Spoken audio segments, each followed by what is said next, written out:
It's been very concerning in recent months to hear the federal government go on and on about dealing with hate speech, misinformation, electoral interference, without defining any of those terms. So, a whole lot of energy and hand-wringing has been put into these broad ideas that, from a bird's eye view, we all acknowledge, well, they don't sound like very good things, so maybe we should do stuff to tackle them. We disapprove of them. But once you drill down into the specifics, we realize, well, what is all of this stuff? What is fake news? What is hate speech? Give me a specific example of it. Help me understand how current laws don't already govern it, and help me understand how any broadening of these terms will actually be things governments should be doing, as opposed to just, well, free speech or people governing themselves accordingly and learning how to have good manners and being polite with each other.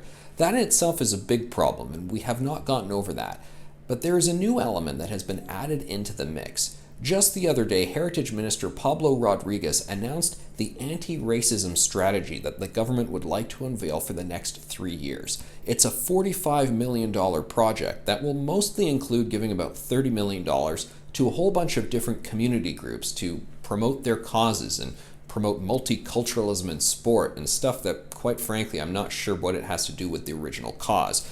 A lot of this is going to be about tackling racism and discrimination and so forth, issues that were discussed in the M103 committee hearings, a very controversial process where a lot of people were concerned that it was unduly focusing on Islamophobia, a very amorphous and undefined term. There's a bunch of different definitions around, and a lot of people are concerned that some of those definitions are a touch too broad. Well, the federal government has now said we found out what definition of Islamophobia we're going to be using and working with throughout rolling out these different programs and policies. And boy, they have picked a broad one. They're mostly going to use something that the Ontario Human Rights Commission works with, and let me read that definition to you right now. Islamophobia, according to the new federal government policy, includes racism, stereotypes, prejudice, fear, or acts of hostility directed toward individual Muslims or followers of Islam in general. In addition to individual acts of intolerance and racial profiling, Islamophobia can lead to viewing and treating Muslims as a greater security threat on an institutional, systemic, and societal level. What did I just read? What does that mean? That is broad enough to drive an 18-wheeler through. So many opinions that people would give on the religion of Islam in general could probably fit this description of Islamophobia that the government is now using federal taxpayer dollars to combat against. Think about prominent atheists like Richard Dawkins and Christopher Hitchens. I think their books could be considered Islamophobic by this incredibly broad definition. We have a problem here.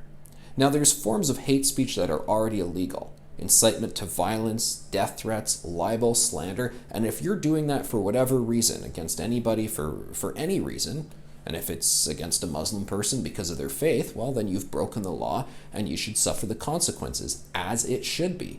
But this broad definition, this is very worrisome. Now, the human rights tribunals and commissions have been criticized by people for many years for being too broad. They're very quasi-legal, quasi-judicial, and a lot of what they do would not pass muster in real criminal code courts. So why is the federal government, which should hold itself to one of the highest standards when it comes to precise language and lawmaking, taking a definition from a quasi-judicial body, one that's already controversial, and then trying to really push it into the federal sphere? I mean, are we going to see this sort of definition encroaching on the criminal code provisions next? It better not. But it's alarming to see all of this. Canadians want to be able to discuss all sorts of issues. Some of them might involve religion and international affairs and so forth, and it can get a little messy. Hopefully they would be polite to one another and so forth, but this definition, I think it can ensnare a whole lot of people for a whole lot of reasons, and the feds could and should do better.